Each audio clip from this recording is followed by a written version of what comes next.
Have you ever felt the heat rising in your chest? The unmistakable flush of anger taking control? It's a universal human experience, but what separates the calm and collected from the irate and impulsive? The Stoics, philosophers like Marcus Aurelius and Seneca, believed the answer lies in how we respond, not just react.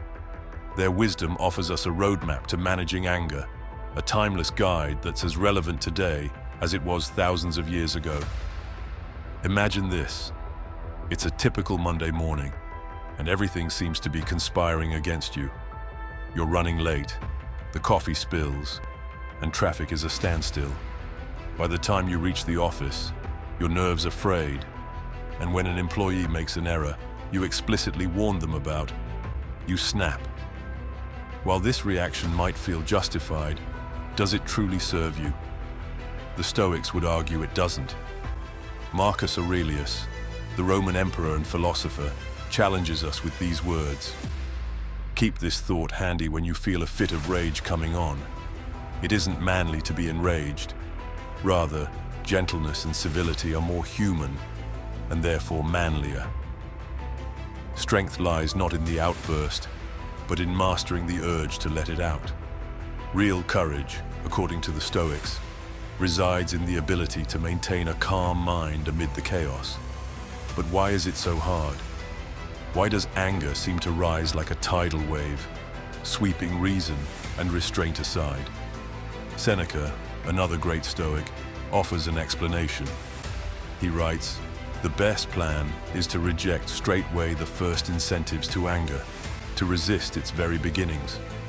Anger," he argues, "is like a spark. If you extinguish it early, it can't ignite a fire. Yet, once it gains momentum, it consumes everything in its path, including our rationality." Consider this. Anger often feels productive in the moment. Yelling at a rude driver might give a fleeting sense of justice. Berating an employee might feel like asserting control.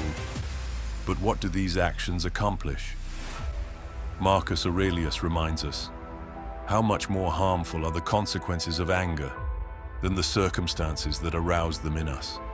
The car remains stuck in traffic, the employee feels demoralized, and the rude driver remains unfazed. The only person who truly suffers is you. Stoicism teaches us that anger is a choice. While the initial emotion may be instinctual, indulging in it is not. Seneca likens it to opening the gates to an enemy. Once anger enters, it dominates, leaving little room for reason or clarity.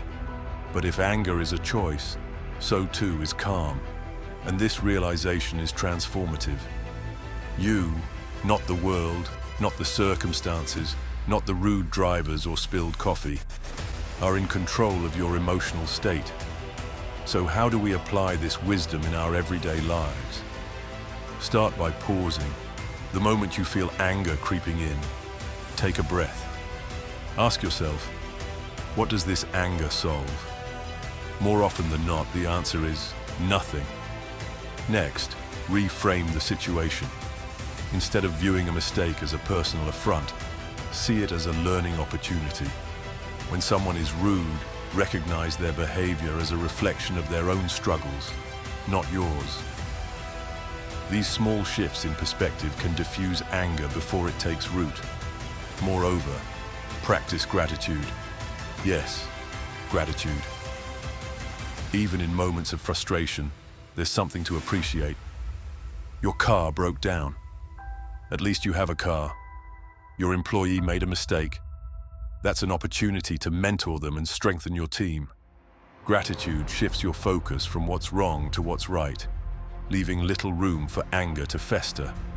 Lastly, remember that every situation is made better by a calm mind. Whether you're navigating a crisis or handling a minor inconvenience, composure allows you to act with clarity and purpose. It's not about suppressing your emotions, but mastering them. As Marcus Aurelius wisely observed, the nearer a man comes to a calm mind, the closer he is to strength. In a world that often glorifies outrage and emotional reactivity, embracing Stoic principles is a radical act. It's choosing to rise above the fray, to respond with grace rather than react with fury. And in doing so, you don't just manage your anger, you transform it into strength, courage, and endurance. So the next time anger knocks at your door, remember, it's not the situation that controls you, but how you choose to meet it. Choose calm, choose strength. Choose to be the master of your emotions, not their servant. The Stoics wouldn't have it any other way.